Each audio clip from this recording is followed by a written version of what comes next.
Hey all, it's Matt here, and I thought, hope everyone's having a good Sunday. We got a little bit of sunshine out there right now, but it's been raining for several weeks actually, and we're supposed to get some more rain later today, so we're all wet here. I thought I would do another review, carry on with um, another review here.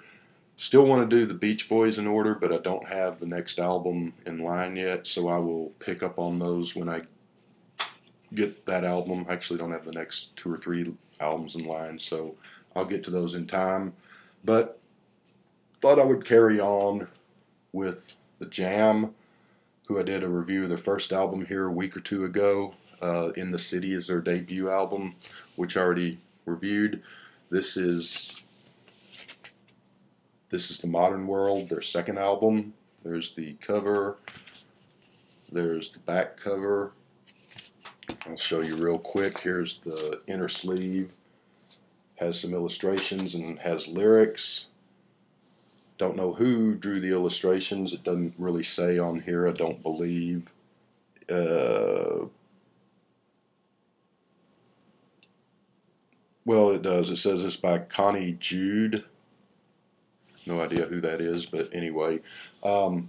Some of these are kind of interesting, not all of them, but some of them kind of remind me of Ralph Steadman's illustrations. Steadman, and here's,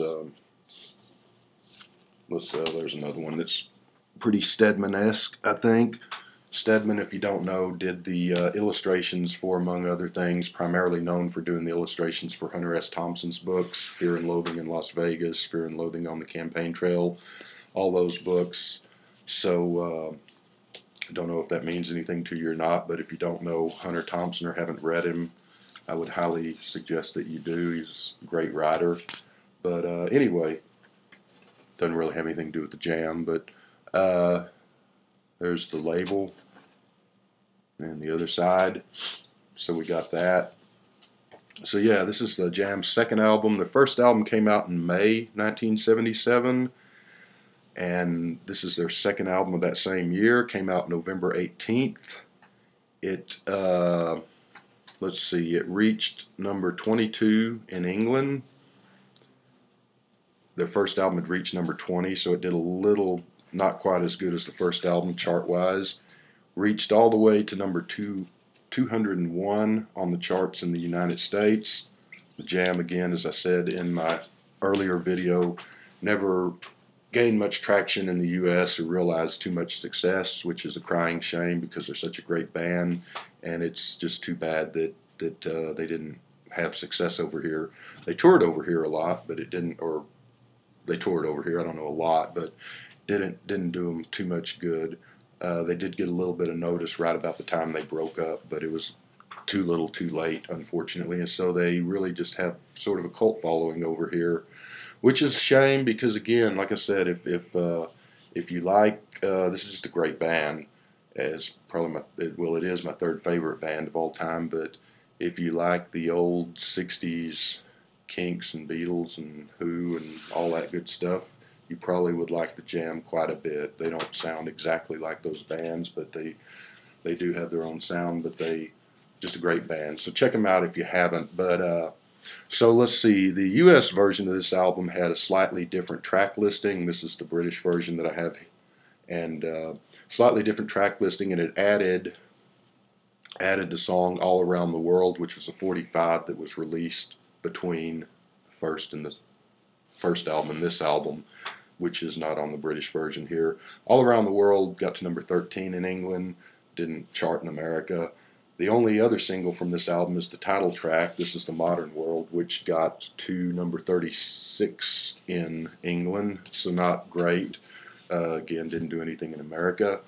But all their singles from the time from 77 to 82 when they broke up charted, so that's quite an accomplishment, and quite a few of them did significantly better than 36. But anyway, so you got some other things going on with this album. A lot of Jam fans consider this to be their worst or their least album. Take your pick.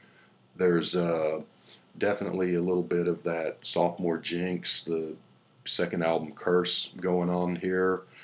A lot of bands, have their first album you know, they've got the time before they get famous, get signed, put a record out. When they're just a band playing clubs and writing songs, they've got usually got several years of writing up a stockpile of songs, so they have sort of the cream of the crop to pick from on their first album out to sort of prove themselves and so forth. And a lot of times, by the time the second album comes along, they have less songs unless they've written new stuff. And so that second album is tough for a lot of bands, not just the Jam. Also, things moved a lot quicker back then, music-wise, than they do nowadays. And so even though it was only 6 months apart, a lot of people, the Jam included, had already begun to become disillusioned with punk rock and sort of the promise that people thought this was going to be a revolution in music. It was going to overthrow the old order. It was going to be a fresh new start and new artistic horizons to reach for, sort of like the Summer of Love with 1967 and bands back then 10 years earlier, and that didn't exactly pan out like a lot of people thought it would or hoped it would. And so there was a little bit of disillusionment then too. And the same thing here. So, and there was also the feeling that not just the Jam, but the Clash and other bands back in '77, they did their first few singles, did their first albums with punk and play fast, play loud, short songs, this attitude, etc., etc. But there was sort of an attitude of, okay, we've done punk, now what do we do? And you know, we don't want to just keep on repeating the first album or the first single. We want to grow, and so where do we go from here? And we want to break some new ground, which Jam attempt to do with this album, not entirely successfully, but got to give them some credit for the effort. So trying to read my notes here. Yeah, okay, so let's just go through the songs real quick. First song up, it's the title song. This is The Modern World. It's a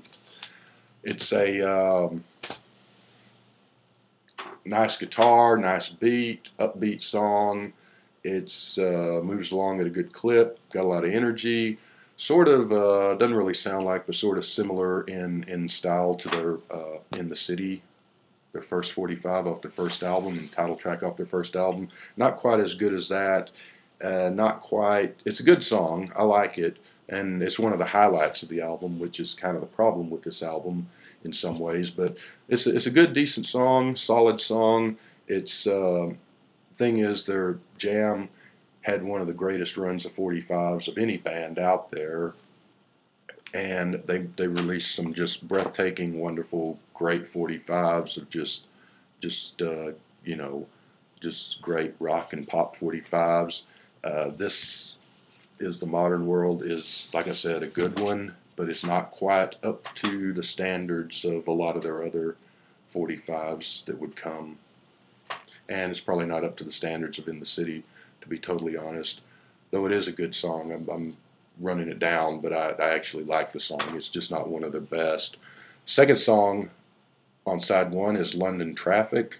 All the songs on this album were written by Paul Weller. That's him, the lead singer and guitar player, and the main songwriter throughout the career.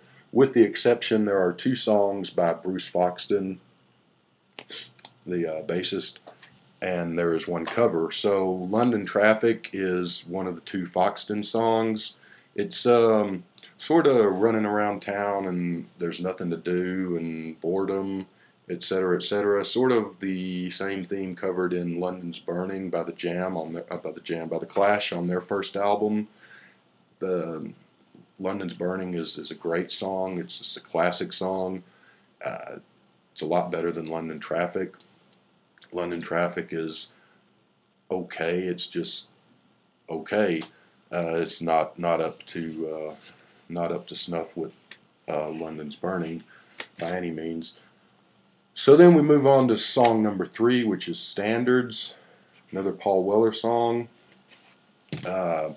Standards is about, part of punk was a pushback, a reaction to how boring and dead rock and roll music had become in the 70s, prog rock and stuff like that, multi-millionaire rock stars that are aging and out of touch with their audience, and a lot of the fun of music from the 50s and 60s had sort of been seeped out by that point, and punk rock was an attempt to put that back into music, and it did to a well,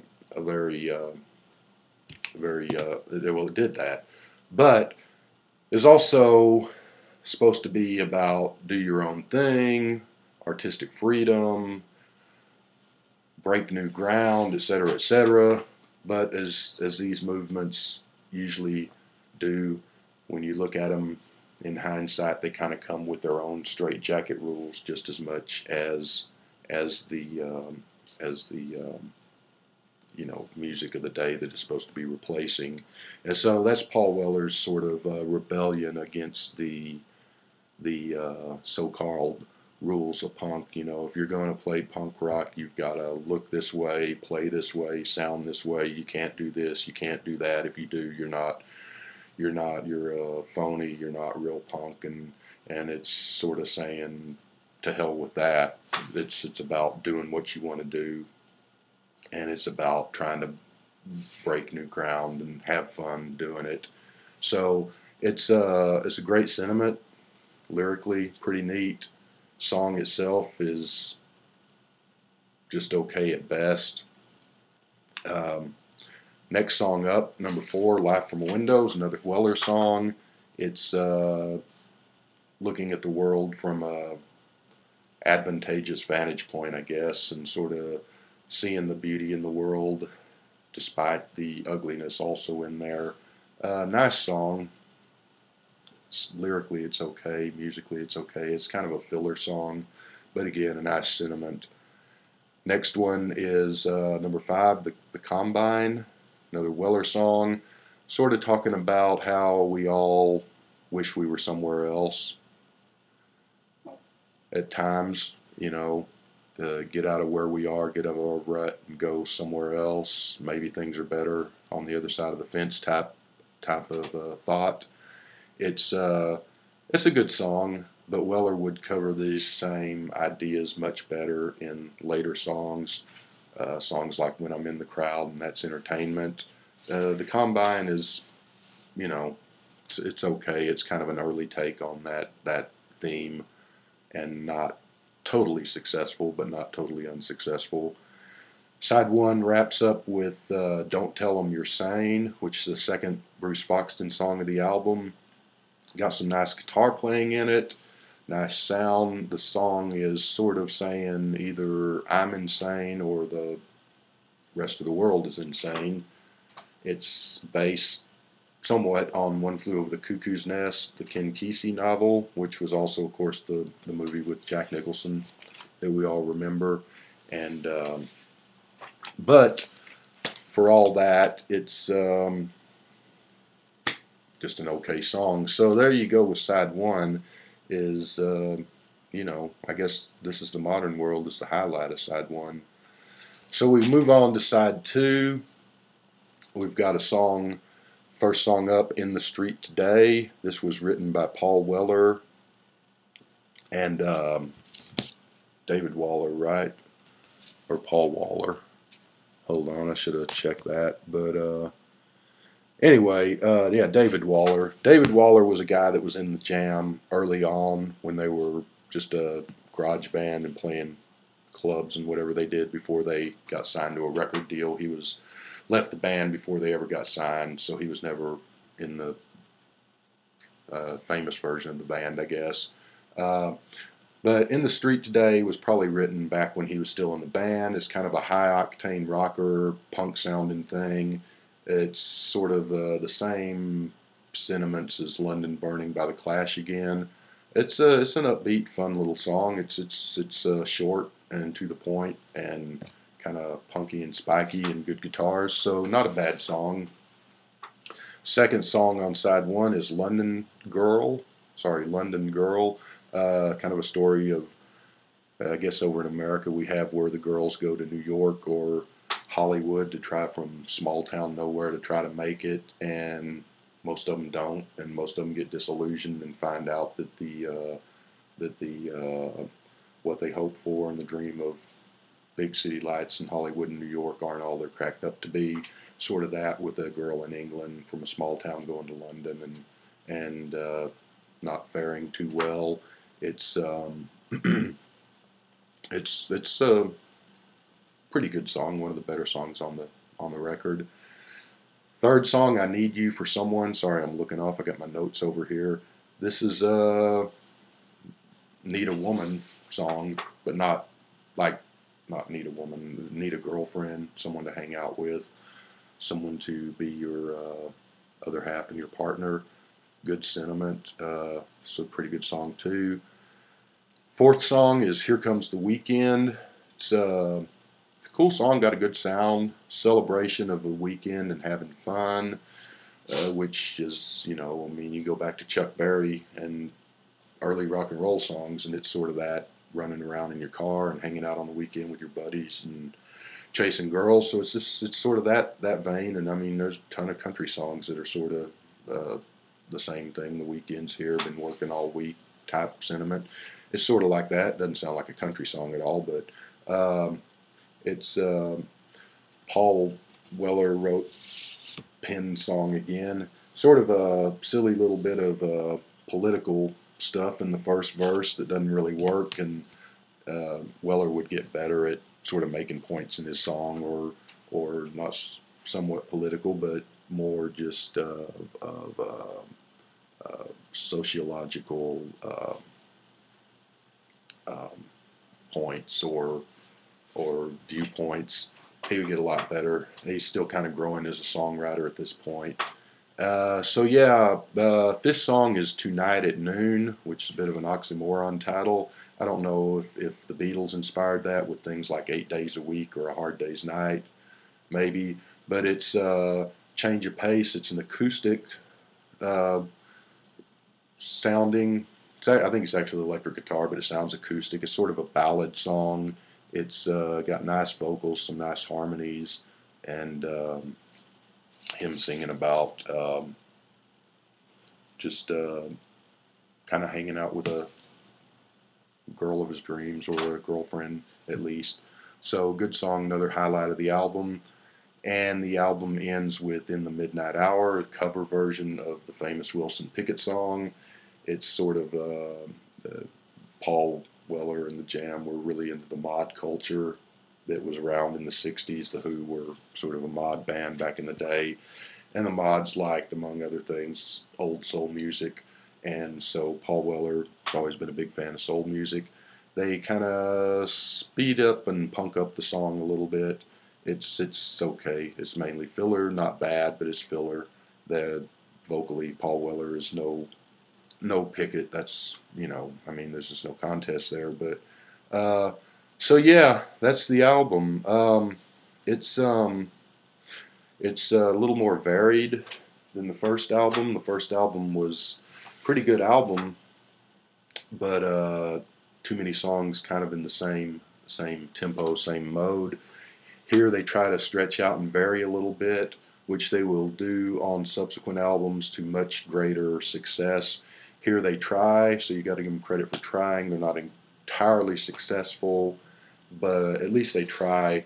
The downfall of this album for me is that you listen to it and it's not bad. The songs are okay, but after the album's over, there's not much of it that really sticks with you.